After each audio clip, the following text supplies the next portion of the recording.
In this episode is a conversation about the Amy Cooper and Christian Cooper video, racism, and how it's been playing out in the US right now, the way my body expressed reactions and perceptions towards Black people, and an experiential for you to open your own body-based exploration around people who are different from you. The Embody podcast accompanies you on your journey of remembering and embodying your true nature, integration and alignment with your vibrational clarity, self-love, and living a life of beauty and wholeness. It's a menu of transformative healing tools, experientials, meditations, and practices from a blend of family constellations, somatic therapies, and holistic and spiritual practices, sprinkled with vulnerable conversations with people who have the courage to be themselves, Alive Now episodes with updates on my personal process, and Reverie episodes that are spiritual succulents that honor, reveal, hug, shake, or stir you into love. I'm your host, Candace Wu, integrative and intuitive healing facilitator and artist. Hi, everyone. Welcome back. Today's episode is a deepening into the conversation around race wounds and hidden race wounds, racism, and how to work with this in the body. I talked a little bit about this already, including my personal experiences with some race wounds, both on the side of being the person holding a belief about someone that ended up hurting them, and from the other side of feeling wounded or hurt. And that conversation was this opener, an invitation to look and to be with exactly what you feel and to go into the deeper layers of what you experience and what you put upon others because of your own fears or because of looking good and doing what people call performative allyship, being an ally to people like Black people, perhaps, and just doing it for a pat on the back and ignoring the deeper stuff that lives in your body that plays itself out. So that conversation started in that episode. You can find it at candicewu.com/racewounds.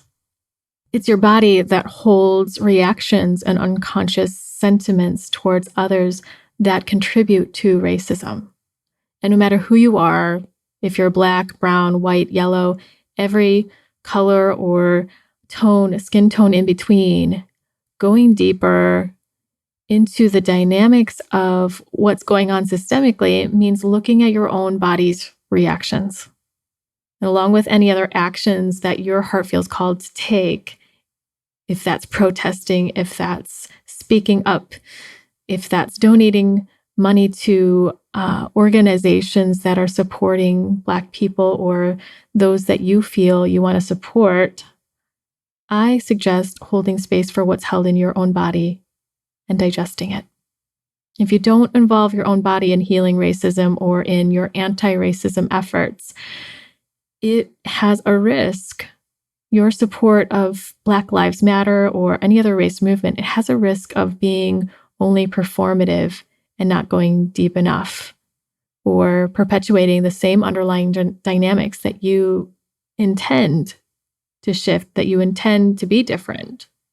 But because it's held in the unconscious of the body, it stays the same. There is an effect when we hold stuff that's living in our bodies. When you heal your body's experience and the unconscious lived experience, the world around literally changes.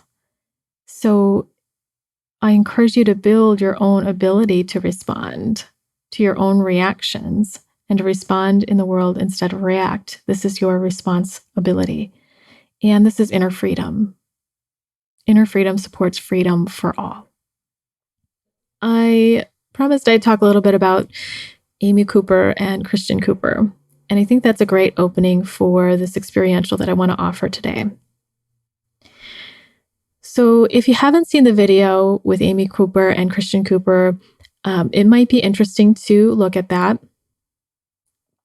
What I witnessed was a white woman, Amy, calling the police on a Black man who asked her to put a leash on her dog in New York City, in the park.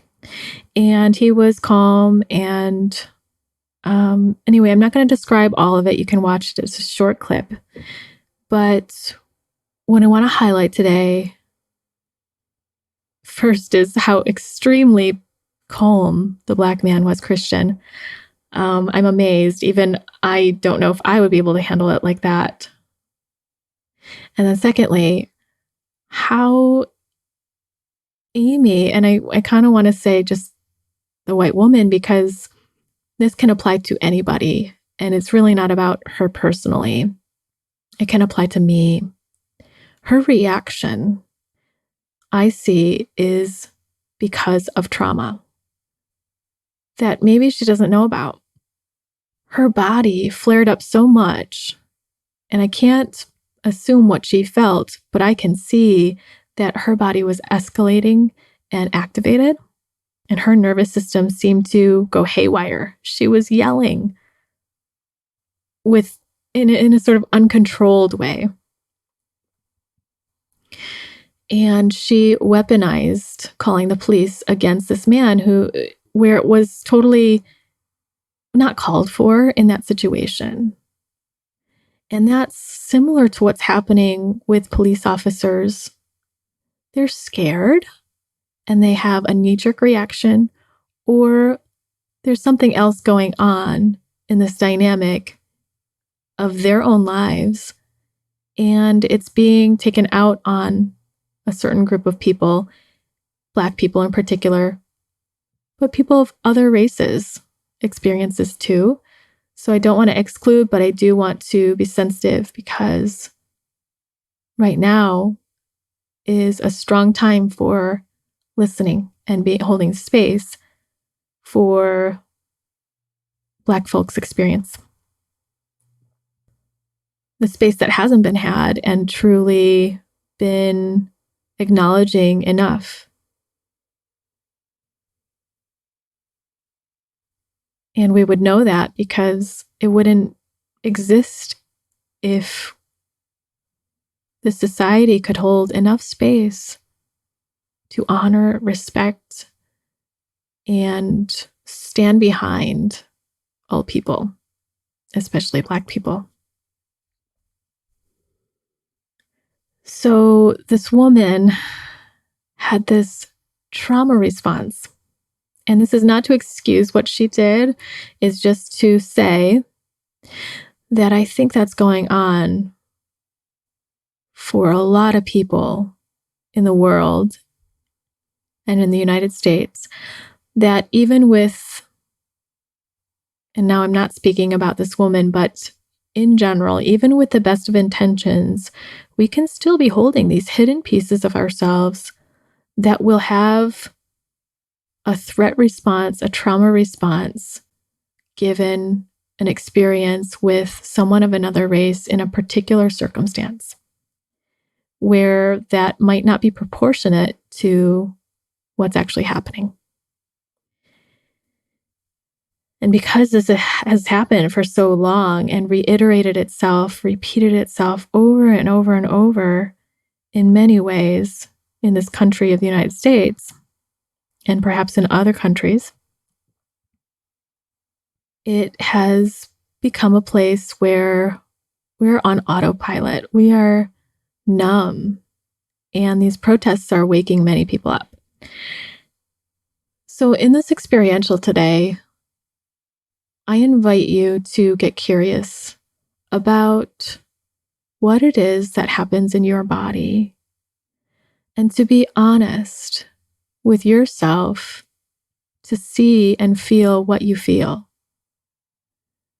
and to have the courage to allow whatever comes up to be part of your process in looking at your own racism, or if you want to say it in different terms, the ways that your unconscious wounds and belief sets that you may keep down can live out. An important idea here is performative allyship. It's when you ally with people that want support, want people to stand by them, and you do it for a pat on the back and not in a whole and embodied way, looking deeper. And that's really dangerous because it's a way to avoid looking at the deeper stuff that we all have. I don't know, maybe the Dalai Lama doesn't have it. I don't know, but I want to venture to say we all have something. And you can listen to my episode about what I experienced. And those were just two examples out of many I've looked at in my life. Many places where I have seen myself have different responses in my body towards people who look different than me or who are different, or people of a different race. And that means something, that does something when I don't acknowledge it.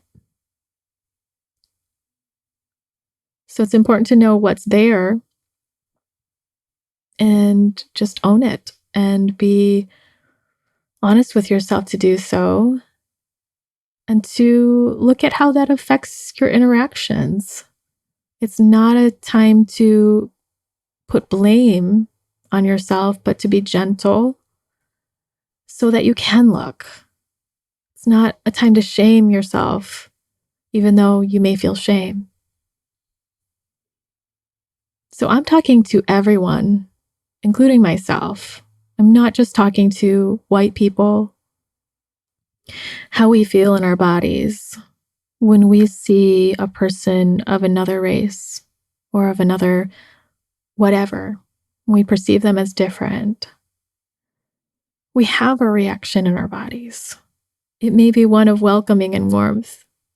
So see if that's there for you. It may be, I can't look. It's hard to look. It may be fear. It may be sadness because some memory gets triggered up from your ancestry through your body or your past life, wherever it came from. All of that affects how we interact with each other and what we ignore, what we look at, who gets seen, who doesn't, what part of you gets seen and doesn't. And so here is an opening to deepen in your own personal responsibility, the ability to respond, the ability to look and hold and be with your own reactions and respond. So if you would like to, please jump into this experience with me. And you can have a pillow or some sort of object to support this process. I'm going to invite you to move around your space using that pillow or book or some sort of prop, even a piece of paper, and you can write on it. And I'll let you know what this object or paper is going to represent in just a moment. If you are not in a space where you can do this physically, or you don't have enough privacy, say you're in transit or something, you can imagine this in your mind. I don't recommend doing this while you're driving, though. So please find a comfortable, safe space. When I first began looking at my biases, reactions, perceptions, and beliefs around Black people or about them, I was surprised to notice that I couldn't really look at them. I was afraid of their power, actually. I had both an idealized view that they were like all powerful, grounded beings who could dance kind of like drum up their warrior selves and dance it out in this way that I wish I could be. And that I might be like screamed at. That was the sense I got, that I might be screamed at by someone who is Black and I wouldn't be able to handle it. Well, that the perception was that they were erratic or perhaps angry, uncontrollable, and that scared me. The perceptions that I placed upon Black people were more about me than anything else. They were about my childhood wounding, where I could get screamed at, and that was terrifying. And some of that had not been digested, metabolized, or integrated. They were about ancestral trauma, wounding from culture to culture through my ancestry that was intergenerational, the history of Black people and Chinese people against each other. They were also about fear of my own power and fear of others being full in their power. That part of your own power is the freedom to stand up and speak your truth and be that warrior self. And if I could have it, that was scary, what that would be for me. And if others could have it, then my own reactions to that and what would I do with that, that was scary. So when we leave these perceptions, but not only perceptions, our body's responses, our wounding, our untouched wounds, stuck in time, it's like cobwebs and bones in your closet or in your kitchen, and they're rotting and they're creating this undertone. And that is the underlying foundation of systemic racism and violence. That is what can bubble up and fuel our interactions with people of different races or difference. And we may not be aware of that. And when I did get more courage in myself to look and to feel that, I really wanted to digest it so that I didn't have that experience and I wasn't putting that on Black people around me. And I did.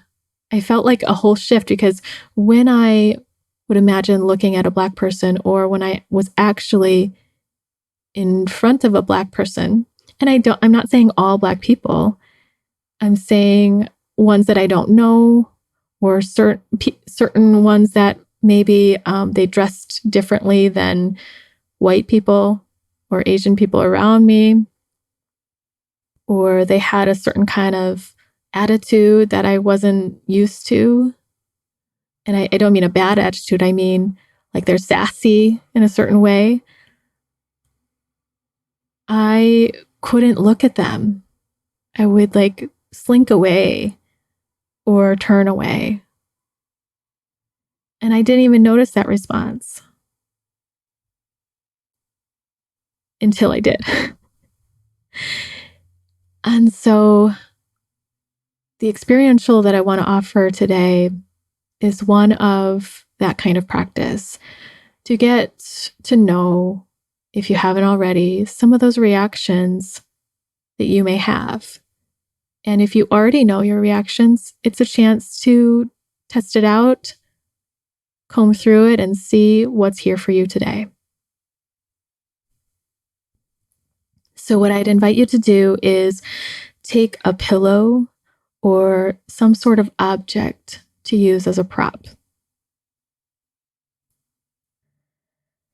And with that, have a space that you can move about that's private and quiet. If you're doing this on public transit or in a place you don't have that much space, you could try visualizing this in your mind, but I would not do this while driving or operating any machinery. We're going to invite this object, this prop, to represent someone of a race that you are wanting to look at your own reactions with in your own body. It could be a Black person. It could be a Black person of another color if you are Black. Could be white person, could be Chinese, whoever.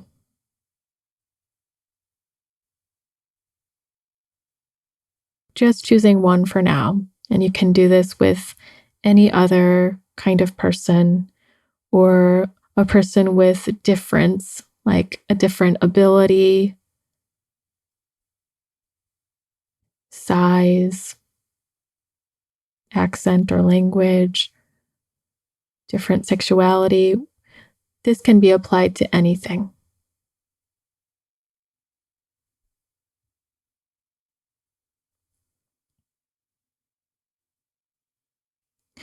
So as you designate this prop to represent this person, this kind of person, and obviously it's like a generalized thing, although different people you know may come to mind. Place the object somewhere in your space, just intuitively, wherever it feels right.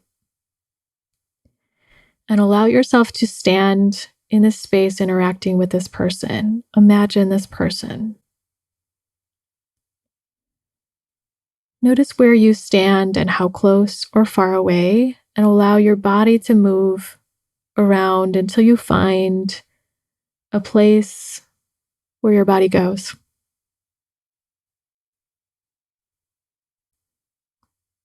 Where you land. Where what happens is just happening. And open your curiosity so that you can just allow whatever it is that's here, to be discovered, to be revealed, and maybe even to surprise yourself in the safety of your own experience. There's no judgment or shame about whatever you may experience. And you may even experience your own shame or judgment, and that's okay too.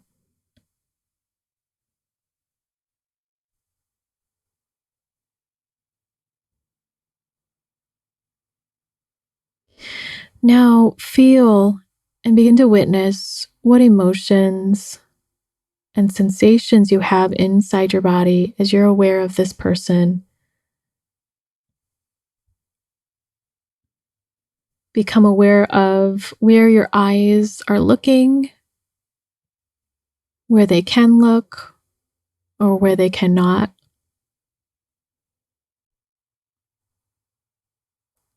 Can you see this person? And what happens in your body when you do look? And be open to anything. Maybe it's warmth. Maybe it's nothing. Maybe it's fear or some tension or a tightening of your shoulder towards your neck and ear. Look for the subtleties and just be curious as you explore inward and downward.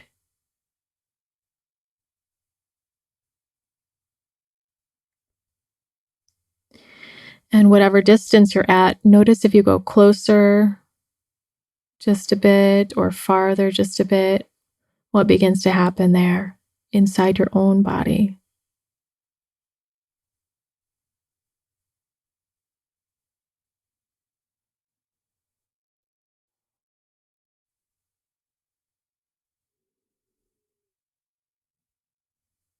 And if you allow yourself to recognize or acknowledge that this person has a right to be and to exist,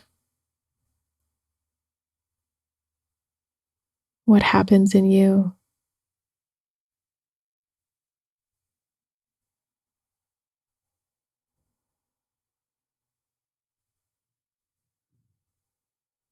And experiment with saying to them, I see you. And if it's true or not, can you see them? Can you see that they have a family or that they came from somewhere in terms of having an ancestry of people behind them.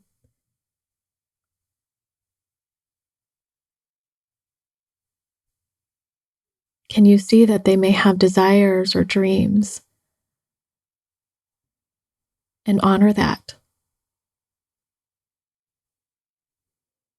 What happens in you?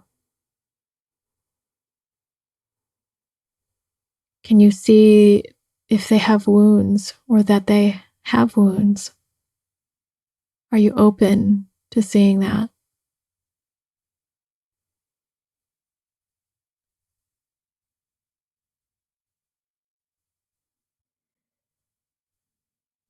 And now just looking at your own experience, your own body even more, notice whatever happens in your body. If there are any thoughts about this person that begin to reveal itself,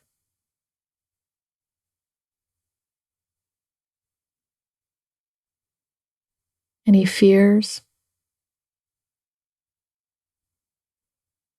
assumptions.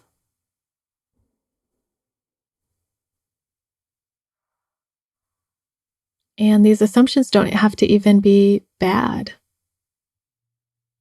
quote unquote bad.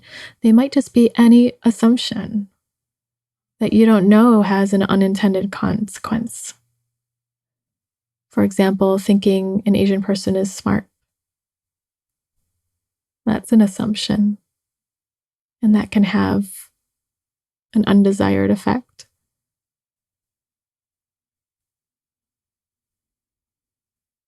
Even if you think it's a good thing to think about someone.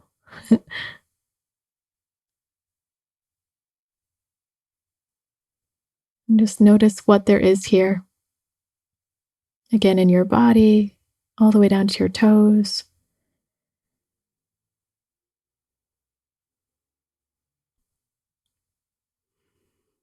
And whatever there is here to notice or witness, just allow yourself a few more moments here to do so.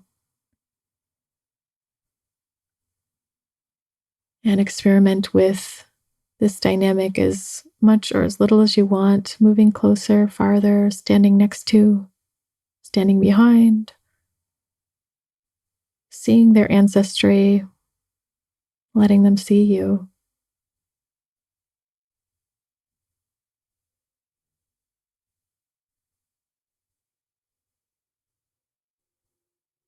Noticing any part of you that has dislike or disgust or any other uncomfortable feeling.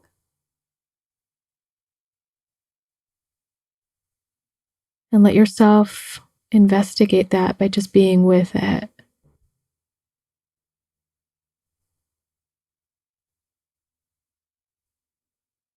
And you might take longer here or take note of pieces of what you experienced, thoughts that may have come up. Recognize that not everything's going to come up here, because this stuff generally happens when you interact with life itself. And there are different ways that circumstances can draw out unknown perceptions or things that were just hidden or that you've hidden from yourself. And so this is just an opening. When you're ready, take that prop and release it back to what it is, the pillow or the object that it is.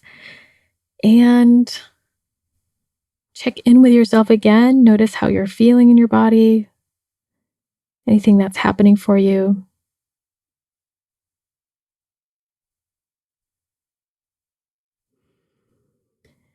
Thank yourself for having the time and making the time and space, or having the courage to look. And feel free to try this again with any other kind of person that is different from you. Just checking to see what there is to know, what there can be revealed to you. And if you have someone that's willing to do it with you in person, someone who is different from you, if it's a safe experience that you can set up for the two of you that's agreed upon. That might be really interesting. And know that there are lots of spaces of systemic constellations that hold space for race wounds and race dynamics, the wounds of our ancestry. In this experiential, we just looked at the body's reactions, the body's experience when in the presence of someone who's different from you. In upcoming episodes, I want to look at parts of us that hold certain wounds, certain perceptions that may open up to our own personal wounding or the wounding of our ancestry that we've inherited or have been replaying. And I want to talk about some spiritual perspectives that zoom out farther, that are not unrelated to what we're talking about, but from a different vantage point, to look at from the level of creation, how have we created this and what it is that we are creating, so we can take a deeper responsibility, a farther back perspective of responsibility, and come out of any of our own victimization where we feel like someone else is to blame or to fault for something. Not everyone will be ready for that kind of responsibility or presence. Some people at different times need the acknowledgement of other people because that's where the wound happened. But I want to offer these coming up, so stay tuned if you're interested in that. Feel free to reach out to me and share your own experience with this experiential or pieces of this work that you're interested in. My email is embody@candicewu.com. Feel free to leave a comment if you're seeing this on Instagram, Facebook, or YouTube. Thank you so much, and please be gentle with yourself. Support your body if you need it. And again, thank yourself for practicing this today. I'll leave you with just a little music to transition and allow your body to come back into the present moment, into whatever else your day holds. Thanks so much for joining me, and see you next time.